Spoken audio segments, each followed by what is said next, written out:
Hi ಎಲ್ಲರಿಗೂ ನಮಸ್ಕಾರ. ಇವತ್ತಿನ ಈ ಒಂದು ವಿಡಿಯೋದಲ್ಲಿ ವಿದ್ಯಾಸಿರಿ ಅಮೌಂಟು ಎಷ್ಟು ಬರುತ್ತೆ, ಅದನ್ನು ಪಡ್ಕೊಳ್ಳೋದು ಯಾವ ರೀತಿ, ಮತ್ತು ಕಟ್ಟಡ ಕಾರ್ಮಿಕರ ಮಕ್ಕಳಿಗೆ ಎಷ್ಟು ಅಮೌಂಟ್ ಬರುತ್ತೆ, ಅದನ್ನು ಎಲ್ಲಿ ಅಪ್ಲೈ ಮಾಡಬೇಕು. ನೋಡಿ, ಇಲ್ಲಿ ನೀವೇನಾದರೂ ಕಟ್ಟಡ ಕಾರ್ಮಿಕರಾಗಿದ್ದರೆ ನಿಮಗೆ ಒಂದು ರಿಸ್ಟ್ರಿಕ್ಷನ್ ಇದೆ.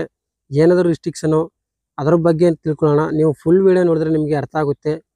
ಮತ್ತು ನಮ್ಮ ಚಾನಲ್ಗೆ ನೀವು ಸಬ್ಸ್ಕ್ರೈಬ್ ಮಾಡ್ಕೊಂಡಿಲ್ಲ ಅಂತ ಹೇಳಿದ್ರೆ ಇದೇ ಥರ ಸ್ಕಾಲರ್ಶಿಪ್ ಅಪ್ಡೇಟ್ಗಳಿಗೆ ನಮ್ಮ ಚಾನಲ್ಗೆ ಒಂದು ಸಬ್ಸ್ಕ್ರೈಬ್ ಮಾಡ್ಕೊಳ್ಳಿ, ಹಂಗೆ ಲೈಕ್ ಮಾಡಿ ಅಂತ ಹೇಳ್ತಾ ಬನ್ನಿ ಈ ಒಂದು ವಿಡಿಯೋನ ಶುರು ಮಾಡೋಣ.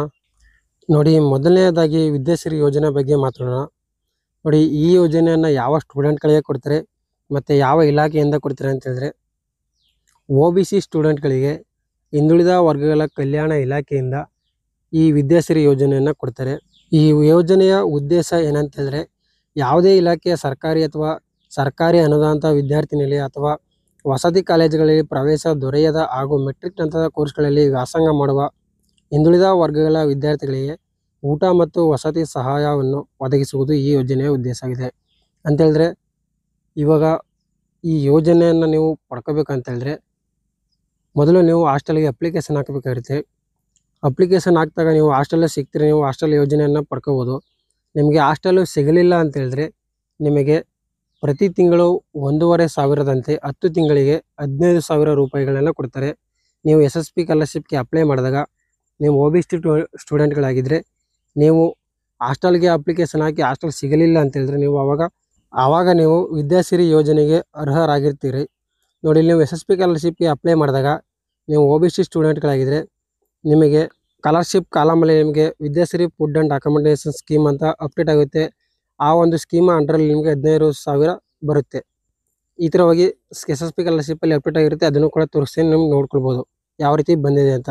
ನೀವು ಹಾಸ್ಟೆಲ್ಗೆ ಅಪ್ಲಿಕೇಶನ್ ಹಾಕ್ಬೇಕಂತ ಹೇಳಿದ್ರೆ ಸ್ಟೇಟ್ ಹಾಸ್ಟೆಲ್ ಪೋರ್ಟಲಲ್ಲಿ ನೀವು ಹೋಗಿ ಅಪ್ಲಿಕೇಶನ್ನ ಹಾಕಬೇಕಾಗಿರುತ್ತೆ. ಇವಾಗ ಸಾಮಾನ್ಯ ಪದವಿ ಕೋರ್ಸ್ ವಿದ್ಯಾರ್ಥಿಗಳಿಗೆ ಮಾತ್ರ ಇವಾಗ ಓಪನ್ ಆಗಿದೆ. ಹೊಸ ವಿದ್ಯಾರ್ಥಿಗಳು ಅರ್ಜಿ ಸಲ್ಲಿಸಲು ಪ್ರಾರಂಭ ದಿನಾಂಕ 15/7/2025. ಹೊಸ ವಿದ್ಯಾರ್ಥಿಗಳು ಅರ್ಜಿ ಸಲ್ಲಿಸಲು ಕೊನೆಯ ದಿನಾಂಕ 14/8/2025. ಹೊಸ ಅರ್ಜಿಗಳನ್ನು ತಾಲೂಕು ಕಲ್ಯಾಣ ಅಧಿಕಾರಿಗಳು ಪರಿಶೀಲನೆ ಮಾಡಲು ನಿಗದಿಪಡಿಸಿದ ಅಂತಿಮ ದಿನಾಂಕ 19/8/2025 ಆಗಿರುತ್ತೆ.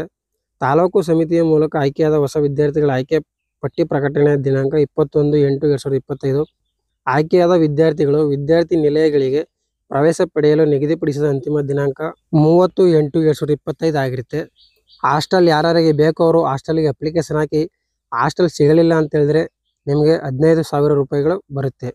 ನೋಡಿ, ಎರಡನೆಯದಾಗಿ ಕಟ್ಟಡ ಕಾರ್ಮಿಕ ಸ್ಕಾಲರ್ಶಿಪ್ ಬಗ್ಗೆ ಮಾತಾಡೋಣ.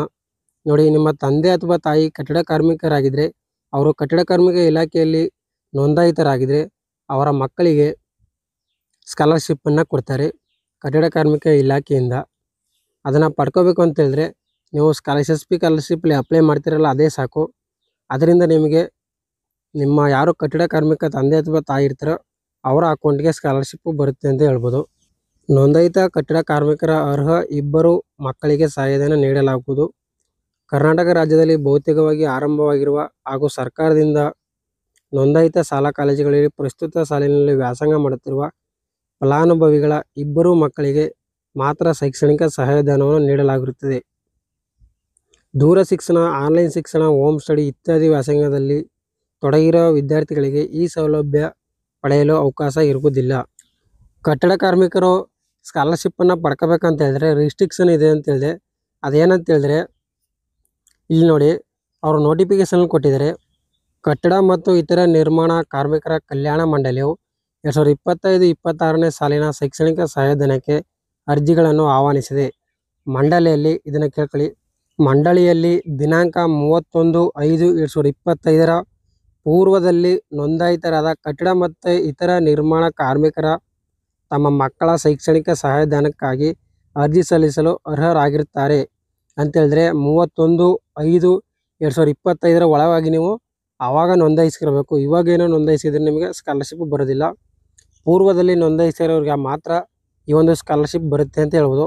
ನೋಡಿ, ಈ ಒಂದು ಸ್ಕಾಲರ್ಶಿಪ್ಗೆ ಅಪ್ಲೈ ಮಾಡೋದಕ್ಕೆ ಲಾಸ್ಟ್ ಡೇಟು 31/10/2025 ಆಗಿರುತ್ತೆ. ಅದನ್ನು ಎಲ್ಲಿ ಅಪ್ಲೈ ಮಾಡ್ಬೇಕಂತ ಹೇಳಿದ್ರೆ SSP ಸ್ಕಾಲರ್ಶಿಪ್ಗೆ ಅಪ್ಲೈ ಮಾಡಿದರೆ ಸಾಕು, ಆವಾಗ ನಿಮಗೆ ಸ್ಕಾಲರ್ಶಿಪ್ ಬರುತ್ತೆ. ಇವಾಗ ನೀವು ಯಾವ್ಯಾವ ಸ್ಟಡಿ ಮಾಡ್ತೀರಾ ಅವ್ರಿಗೆ ಎಷ್ಟೆಷ್ಟು ಅಮೌಂಟ್ ಬರುತ್ತೆ ಅಂತ ನೋಡೋಣ. ನೋಡಿ, ಇಲ್ಲಿ 1ರಿಂದ 4ನೇ ತರಗತಿ ಅವ್ರಿಗೆ 1100 ರೂಪಾಯಿಗಳು ಬರುತ್ತೆ. 5ರಿಂದ 8ನೇ ತರಗತಿಯವರಿಗೆ 1250 ರೂಪಾಯಿ ಬರುತ್ತೆ. 9ರಿಂದ 10ನೇ ತರಗತಿಯವರಿಗೆ 3000 ರೂಪಾಯಿಗಳು ಬರುತ್ತೆ. PUCಯನ್ನು ಮಾಡ್ತಿದ್ರೆ 4600 ರೂಪಾಯಿಗಳು ಬರುತ್ತೆ. ITI ಡಿಪ್ಲೊಮಾ ಪಾಲಿಟೆಕ್ನಿಕ್ ಮಾಡ್ತಿದ್ರೆ 4600 ರೂಪಾಯಿಗಳು ಬರುತ್ತೆ. ನೀವೇನಾದರೂ ಡಿಗ್ರಿಯನ್ನು ಮಾಡ್ತಿದ್ರೆ 6000 ಬರುತ್ತೆ. ಅದೇ ರೀತಿ BEd ಅನ್ನು ಮಾಡ್ತಿದ್ರೆ 6000 ರೂಪಾಯಿಗಳು ಬರುತ್ತೆ. LLB LLM ಮಾಡ್ತಿದ್ರೆ 10000 ರೂಪಾಯಿಗಳು ಬರುತ್ತೆ. BE BTech ಮಾಡ್ತಿದ್ರೆ 10000 ರೂಪಾಯಿಗಳು ಬರುತ್ತೆ. ಮಾಸ್ಟರ್ ಡಿಗ್ರಿಯನ್ನು ಮಾಡ್ತಿದ್ರೆ 10000 ರೂಪಾಯಿಗಳು ಬರುತ್ತೆ. BSc ನರ್ಸಿಂಗ್ ಅಥವಾ ಪ್ಯಾರಾಮೆಡಿಕಲ್ ಮಾಡ್ತಿದ್ರೆ 10000 ರೂಪಾಯಿಗಳು ಬರುತ್ತೆ. MBBS ಮಾಡ್ತಿದ್ರೆ 11000 ರೂಪಾಯಿಗಳು ಬರುತ್ತೆ.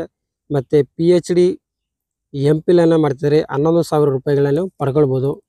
ನೋಡಿ, ಈ ರೀತಿಯಾಗಿ ನೀವು ಯಾವ್ಯಾವ ಸ್ಟಡಿಯನ್ನು ಮಾಡ್ತಿದ್ದೀರಾ ಆ ಸ್ಟಡಿಗಳು ನೀವು ಮಾಡ್ತಿದ್ರೆ ಇಷ್ಟು ರೂಪಾಯಿಗಳನ್ನು ಪಡ್ಕೊಳ್ಬೋದು. ನಿಮ್ಮ ತಂದೆ ಅಥವಾ ತಾಯಿ ಕಟ್ಟಡ ಕಾರ್ಮಿಕರಾಗಿದ್ದು 31/5/2025 ಪೂರ್ವದಲ್ಲಿ ನೋಂದಾಯಿತರಾಗಿದ್ದರೆ ಈ ಒಂದು ಸ್ಕಾಲರ್ಶಿಪ್ಪನ್ನು ನೀವು ಪಡ್ಕೊಳ್ಬೋದು ಅಂತ ಹೇಳ್ತಾ, ನೋಡಿ ಇಲ್ಲಿ ಈ ಒಂದು ವಿಡಿಯೋದಲ್ಲಿ ವಿದ್ಯಾಸಿರಿ ಮತ್ತು ಕಟ್ಟಡ ಕಾರ್ಮಿಕ ಸ್ಕಾಲರ್ಶಿಪ್ಪನ್ನು ಯಾವ ರೀತಿ ಪಡ್ಕೊಳ್ಬೋದು ಮತ್ತು ಎಷ್ಟು ಅಮೌಂಟ್ ಬರುತ್ತೆ ಅಂತ ತಿಳ್ಕೊಂಡ್ರಿ. ಮುಂದಿನ ವಿಡಿಯೋಗಳಲ್ಲಿ ಇದೇ ಥರ ಸ್ಕಾಲರ್ಶಿಪ್ ಅಪ್ಡೇಟ್ಗಳಿಗಾಗಿ ನಮ್ಮ ಚಾನಲ್ಗೆ ಇನ್ನೂ ಯಾರು ಸಬ್ಸ್ಕ್ರೈಬ್ ಮಾಡ್ಕೊಂಡಿಲ್ಲ ಅವರು ಸಬ್ಸ್ಕ್ರೈಬ್ ಮಾಡ್ಕೊಳ್ಳಿ, ಹಂಗೆ ಒಂದು ಲೈಕ್ ಮಾಡಿ ಅಂತ ಹೇಳ್ತಾ ಈ ಒಂದು ವಿಡಿಯೋನ ಮುಗಿಸ್ತಾ ಇದ್ದೀನಿ. Thanks for watching.